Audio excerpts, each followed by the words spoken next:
Hello students, welcome to Gyandoot channel, an initiation by the Department of College Education Rajasthan, and I'm Sareen, Associate Professor English, and our today's topic is the poem My Last Duchess by the Victorian poet Robert Browning. And the objective of this video is the study of the text and analysis of the poem. But before taking the text for analysis, let me introduce you to the nature and background of this poem. This poem is a classical example of dramatic monologue type. Rather, it's one of the greatest dramatic monologues in all literatures. In this type of poem, the speaker is not the poet himself, rather, the character who is the protagonist. He speaks for himself.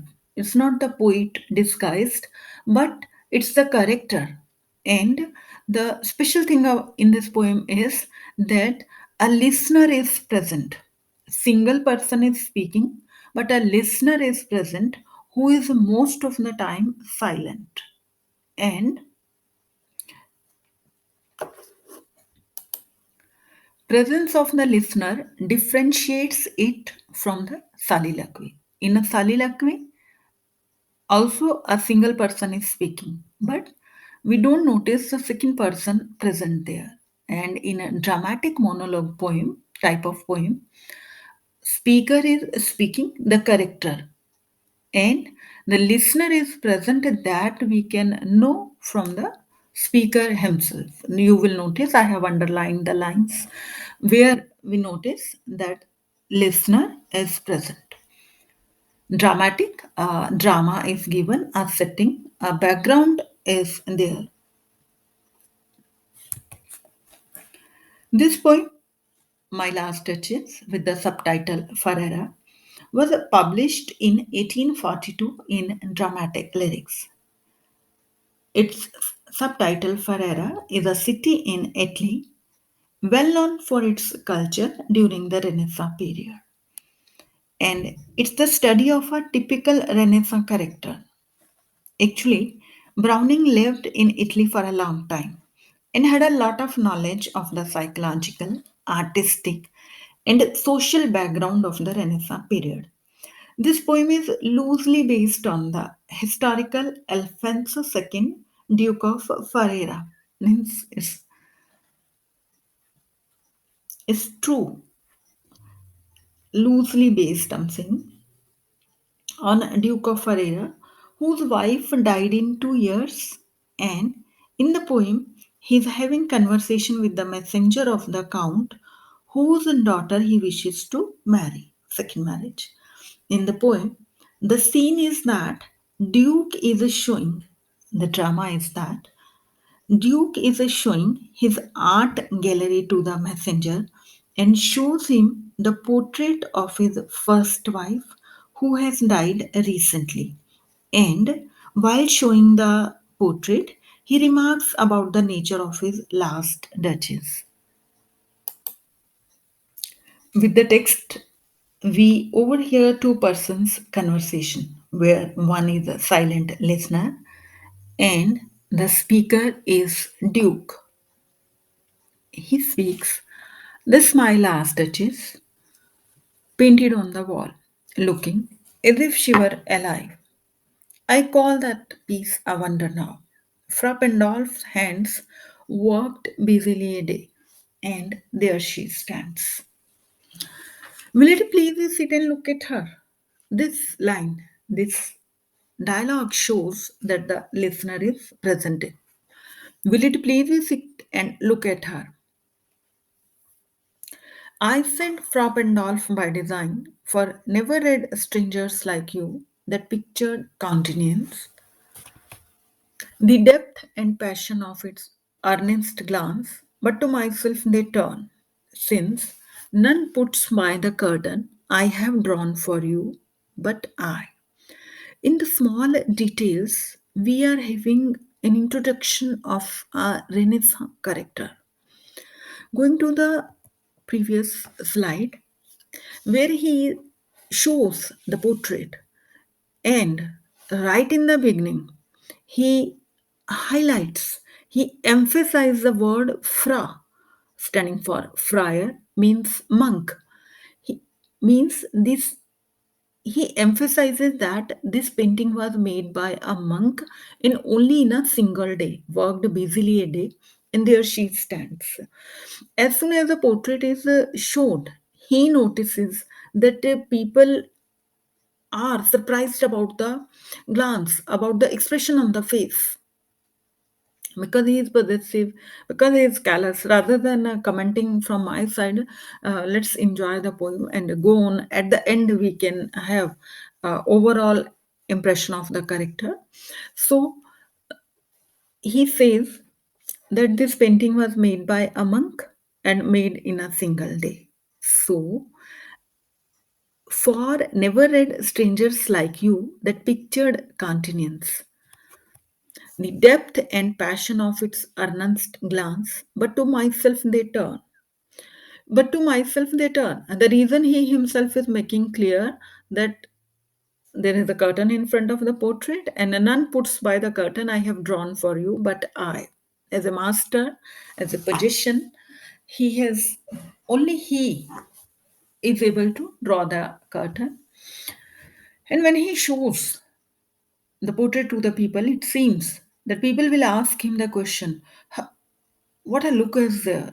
What an expression! How such an expression came there in the eyes of Duchess. So, not the first are you to turn and ask thus, sir. He is explaining from himself why Duchess was having that expression on his face. He is commenting about his nature, her nature, that, sir, it was not her husband's presence only called that spot of joy into the Duchess's cheek. Perhaps Frappendorf chanced to say. Now he's making clear that she was not happy only in my presence, but the small compliments made to her.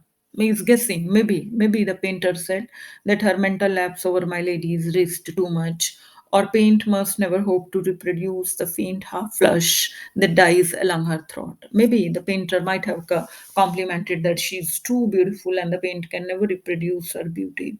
Such stuff was courtesy, she thought, and cause enough for calling up that spot of joy. Now, Duke is telling that over the small compliments, she was happy. She had a heart, how shall I say, too soon made glad, too easily impressed. She liked whatever she looked on, and her looks went everywhere. Sir, it was all one. My favor at her breast, the drooping of the daylight in the west, the bow of cherries some officious fool broke in the orchard for her, the white mule she rode with the terrace, all and each would draw from her alike the approving speech or blush at least. Now, he is not happy that his wife enjoyed life. He has given us a list for the small things for which she was happy. It was all equal for her, whether my favor at her breast, drooping of the daylight, bow of cherries given by some common ordinary person, the white mule, all and each. She was approving everything, or at least she was thanking everyone. She thanked the man, good, but thanked somehow, I know not how, as if she ranked my gift of a 900 years old name with anybody's gift. Who would stoop to blame this sort of trifling? Now we can notice the carelessness of Duke, how disgusting his wife was, he feels. She ranked my gift of a 900 years old name with anybody's gift. Who would stoop to blame this sort of trifling? She was a trifler. And who would stoop? Even had you skill in speech, which I have not, to make your will quite clear to such an one. He's using the words to such an one for his wife. This shows he never liked his wife. And say, just this or that, and you disgust me. Here you miss, or there exceed the mark. Suppose he says he's telling about his wife that my wife was like that. When you told her that this or that and you discussed me, I don't like your behavior. She let herself be listened so, nor plainly set her wits to yours. He tells that she was not a arguing sort of person. She was never complaining. She was not making excuses, and she could herself be listened so she could quite mend her ways. But even then would be some stooping to complain her, to criticize her. It was for Duke, it was stooping. And I choose, he says, and I choose never to stoop. The haughtiness, the pride which he feels in his 900 years old name, and I choose never to stoop. Oh, sir, she smiled, no doubt, whenever I passed her, the possessiveness. He thinks that his wife should be happy only when he passes. Sir, she smiled, no doubt, whenever I passed her. But who passed without much the same smile? The disgust, the hate, the anger for the wife's good nature. Sir, she smiled, no doubt, whenever I passed her. But who passed without much the same smile? This grew. This grew. I gave commands. Then all smiles stopped together. On his commands, all smiles stopped together. The helpless, the innocent wife might a murder. There she stands as if alive. And this is the most ironic line. This grew, her smiles grew. I gave commands, smiles stopped. There she stands, as if alive. This is the most ironic line. Will it please your eyes? He utters. He likes that people should command, people should obey him. After explaining the character of his wife, he says, will it please you eyes? Arise. We will meet the company below then. I repeat, the counter, your master's known munificence, is ample warrant that no just pretense of mine for dowry will be disallowed. No just pretense of mine for dowry, greediness, will be disallowed. He says, even though I am not asking for a dowry, but your account is so kind that it will be given. But though his fair daughter's self, as I avowed at a starting, is my object. Dowry will be there, but my priority is the beautiful daughter. Nay, we will go together down, sir. Again, we can notice, although the person is not speaking, maybe out of fear he is not speaking, but it's a special characteristic of dramatic monologue type poem that we know about the gestures of the other person, of the listener, from the character's speech. So he says, the Duke says, nay, we will go together down, sir. And at the end, again, he is a connoisseur. He shows his art collection, art pieces, which he has collected. Notice Neptune, though taming a seahorse, thought a rarity, which Claude of Ennisburg cast in bronze for me. He collects the art pieces which are rare. He possesses them. And like art pieces, he also wants to possess the living human beings. And if they are not according to him, he commands and the smiles stopped. So this is the end of the poem where he again draws his attention towards art piece, towards his artistic taste, artistic taste for lifeless things, and his disgust for living happy, innocent things. Now, what we have learned from this poem that Duke is jealous, he's full of hatred, he enjoys power. Psychological study of the Duke's character. He's commenting about his wife, but involuntarily.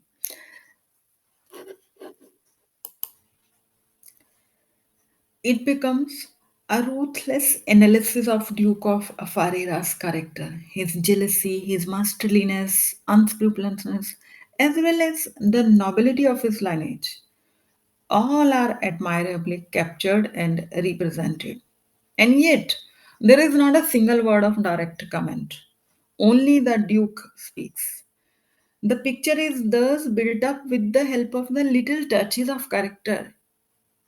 These things are very insignificant, but they gain a dramatic intensity. And the questions, when the Duke speaks, a whole era, the Renaissance, Italian Renaissance persons are in front of us, their characteristics in front of us, and the questions which this speech arises is about the status of women of that time, about the relationships, about the concept of power. Many questions it arises about the meter in the poem, rhyme of this poem, the ways, the style which Browning has used. The most beautiful thing for musical quality, although he was not very much concerned about the musical quality because he was interested in the soul dissection, he was interested in the drama. But assonance and consonance are there. Assonance is the repetition of the vowel sound in the same line, such as the sound of O in her wits to your forsooth and made excuses, and the sound of I in of mine for dowry will be disallowed, and the use of consonants. Consonance is a repetition of the consonant sounds in the same line as the sound of T in Together Down, sir. Notice snap tune, though T has been repeated here.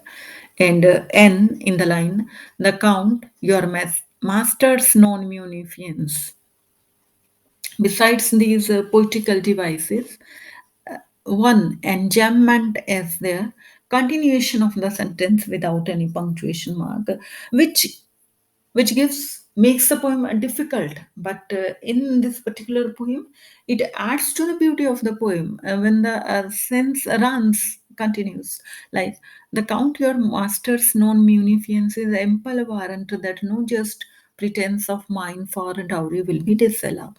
Enjambment means the line doesn't break, no comma, no full stop is there, the idea is continued. Besides this, alliteration is there, symbolism, irony. The even the title is ironic, symbolic. Her last Duchess, and we know that she was not the last. He married again. He is thinking about his marriage again. Irony is there, as if alive. There she stands as if alive. It's very much ironic, and hyperbole has been used.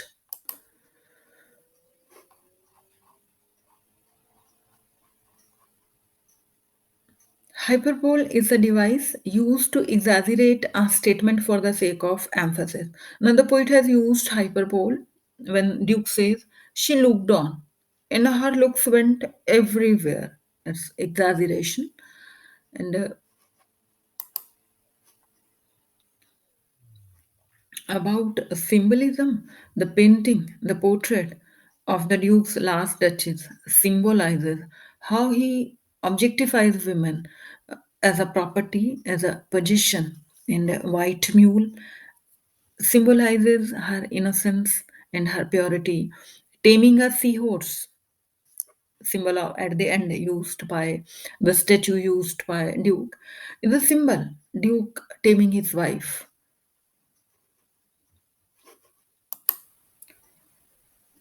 About the meter and the rhyme of the poem, the poem has been written in heroic couplet, in which Pope wrote his major productions, but it has been used in such a tricky way that after reading the poem, it's very difficult. We can't declare whether it's written in a rhyme or in a blank verse.